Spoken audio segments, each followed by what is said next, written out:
Right, so it's Andy Pickin here from Man Beast Strongman events, and I'm very happy to have Chloe Brennan with me. Hello, Chloe. Hello.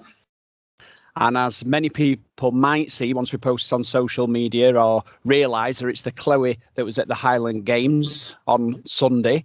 Thank you for coming along as well, Chloe. I mean, it was great to have women, I think, as part of the Highland Games this year. Yeah, it was really cool to be a part of it as well. It's something different. And I think that's the difference, isn't it, with the Highland Games to me? It's a bit of a leveler, isn't it? You could throw a lot of strong women in there that might be really good at a world level or static events and things like that. And then it's a bit of a curveball, the Highland Games, because you've got the caber toss. And it was learning on the job for you three, really, wasn't it, to be honest? Yeah, definitely. So, I mean, just to let people know, I mean, the sort of athletes got there around about 9 o'clock-ish, didn't they, before the park opened up. And it was a bit of a crash course in how to toss a caber with Jake Rideout helping you. And the stone throw is pretty much, there's no hard and fast rules of how to do it, really. I think you find your own way, but it seems to be that the keg toss type manoeuvre seems the best one over the head. That seems to be what they adopt. So how did you find the whole competition anyway? Like I said, it was really, really good fun. It was definitely a case of learning on the job with a few of the events. So I was watching videos of the Highland Games caber toss in the car on the way to the camp because I hadn't ever done it before and didn't have a clue what I was doing.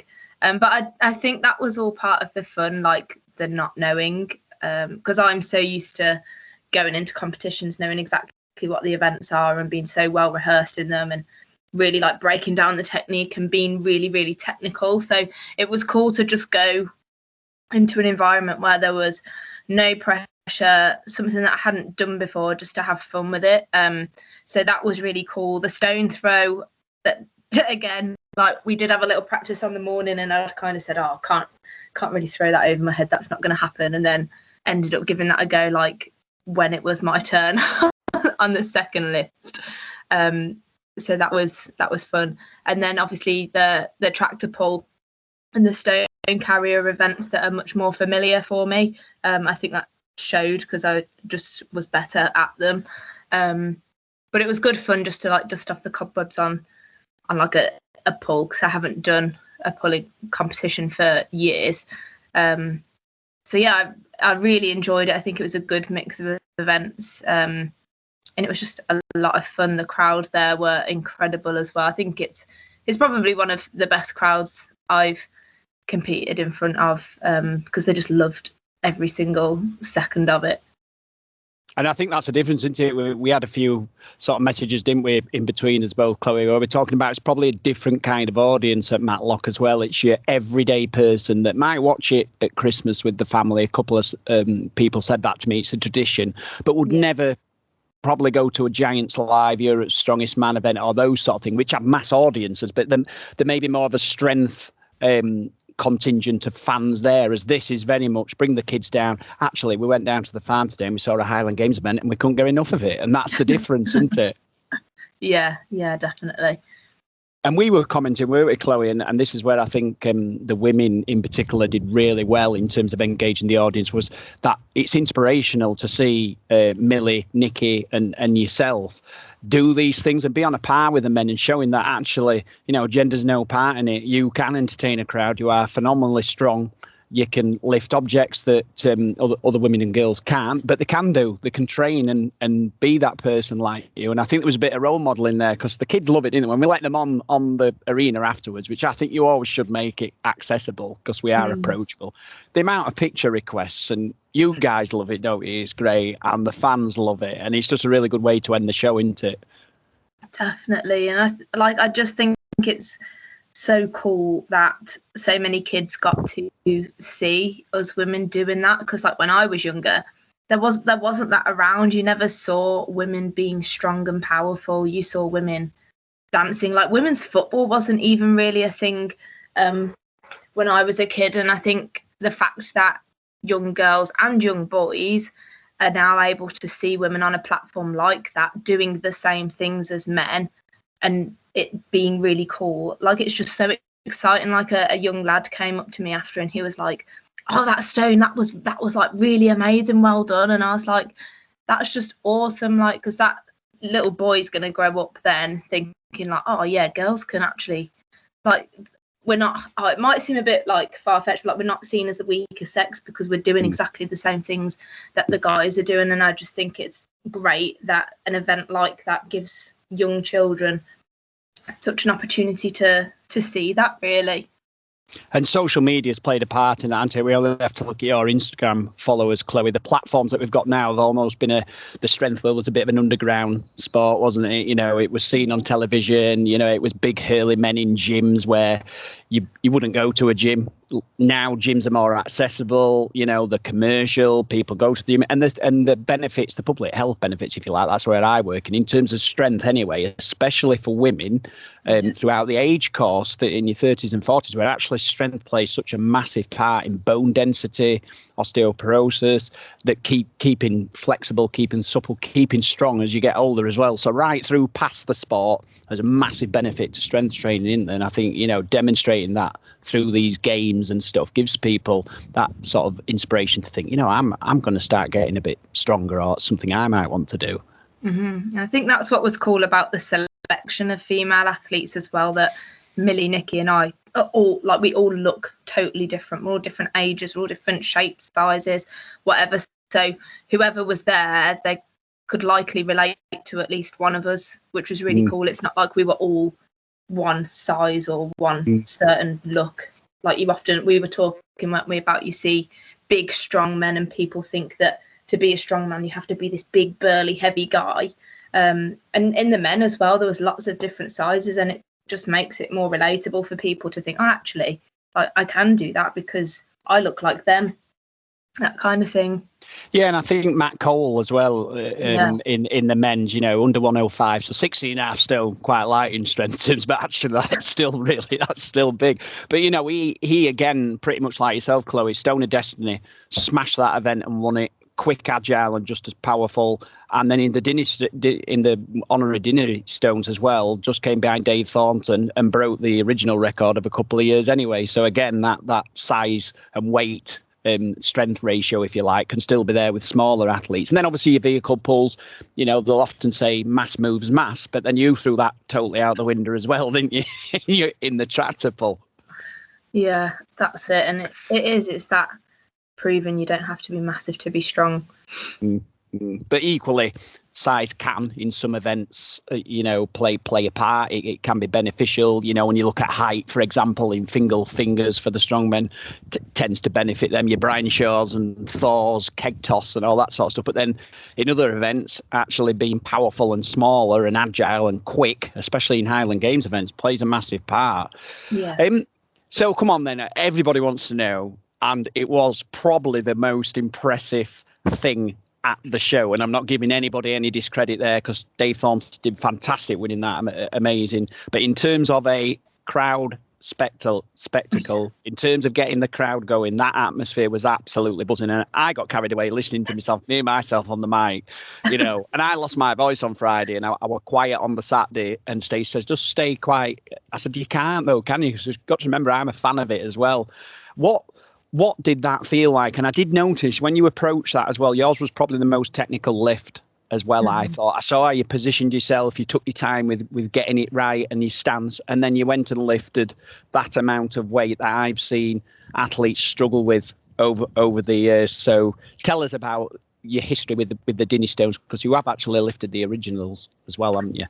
Yeah, my lift of the original stones I'm actually not happy with, and I'm planning to go up hopefully in the next year to do again, just because my stance was too wide and I didn't quite get the clearance that I wanted. It did lift, but I'm a perfectionist and I wanted it to be better. So I am going to do that. But prior to that, I spent a lot of time building up and training for it on, you can get like loading pins that are the same height with the same handles as the Dinnie. So I spent a lot of time with my partner, Matt, who's also lifted the Dinnies. He's done, I don't even know how many lifts anymore.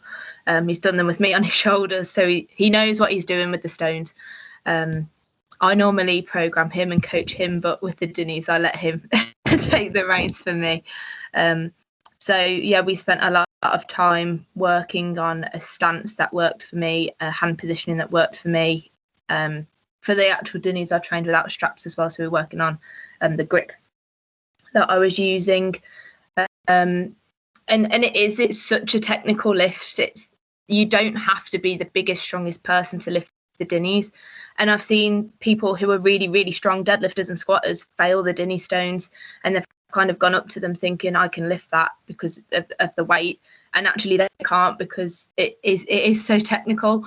And getting the positioning right is really, really important. And I think that's what I did well at the weekend. And I hadn't actually trained any Dinnies since my Dinnie attempt. And I know you'd asked me about doing it before, and I was like, oh no, I'm not going to do it. I'm training for World's Strongest Woman in November, and it can like hit your nervous system massively, obviously, that amount of weight. But I saw the guys warming up for it, and the little man in me was like, oh, I think I could do that. I was in Scotland not so long back, actually, and we were by the Dinnie stones, and I really wanted another go when we were there, but you have to book in a lift. So I think the energy got me. And when they were warming up, I kind of walked over. My friend said, Sam, that was watching, she could see me like weighing it up, and you could probably see me like, if you just twist the stone that way. And the guys were like, no, you want it like this. I was like, no, I want it like that. So when I don't have the two biggest surface areas touching one another, so that when I lift them, they don't move so much. You might have noticed with a lot of the people, when they lift them, they swing about and they lose control. So that's why I had them positioned where I could. And then it was just a case of going for it. And I knew there was a big chance that I wouldn't get it. And some of the guys were like, oh, are you confident? And I was like, I know I can, but it might not happen. But the buzz when I felt them lift the floor was just like, it was epic. It was so, so cool. I'm still like buzzing about it now. So. Oh, I haven't. I didn't even lift it, to be honest. It is, I've been doing these shows for a long time. That's probably one of the single most impressive things I've seen. I also know when we've done shows, we've done demos before. We call them demos. I've yet to see any competitor that's come along to that, and the competitive juices haven't started flowing, even in a demo. And we're all going for a bit of fun. You watch them, there's a lot of comradeship in strength sports, as you know, and a lot of people commented on that, how you helped Millie with Nikki and the other guys, even though they're competing, they will sort of try and push each other along. But at the same time, you're athletes, you're a perfectionist, like you've said, and you're probably thinking to yourself, wouldn't it be great to lift this in this crowd? And you did, and stole the show. And I think all of us have said that. All the guys have said that as well. We thought it was fantastic. And I think it's because of your slighter frame and the body weight you competed. To see somebody do that was just a genuinely shocked. I think that was part of what made it so exciting, that I knew a lot of people there thought I wouldn't do it, which made me want to do it even more. You know what, Chloe? I didn't think you'd do it either. I said to Mark, come on, let's give it a go. Mark said, Mark's a really nice guy. This is not an insult at all. He says, she'll not lift them. I said, it doesn't matter, does it? Let's give it a go. So he was as shocked as me. I looked back at him, he looked back at me, and we were just like, wow. When the guys were going and you were saying like, this is the last time you'll see this today, for the guys lifting it, and I was going to Matt, I was like, have they forgotten? But I think it was that it wasn't an expected thing, was it? So it was absolutely. And I mean, I was conscious, obviously, when you were coming into this, we were having a sort of a bit of messages about injuries, and you're a bit concerned about injuries and stuff, and I was saying, right, well, we can adjust some of the weights, which we did. I mean, I think you probably could have all had a go at the big tractor with the way you move that smaller tractor, to be honest, but you learn. And at the same time, I never want to push you into anything. That was up to you, but obviously you're confident in your own ability and you pulled it off. Even if you hadn't done, to be honest, Chloe, the crowd would have gone absolutely mad, and for anybody to step up and have a go, I think it's fantastic. But yeah, completely cleared it, and yeah, it was just great. So tell us about, just quickly, your resume already. So you're already England's strongest woman. Was it 2019 under 64?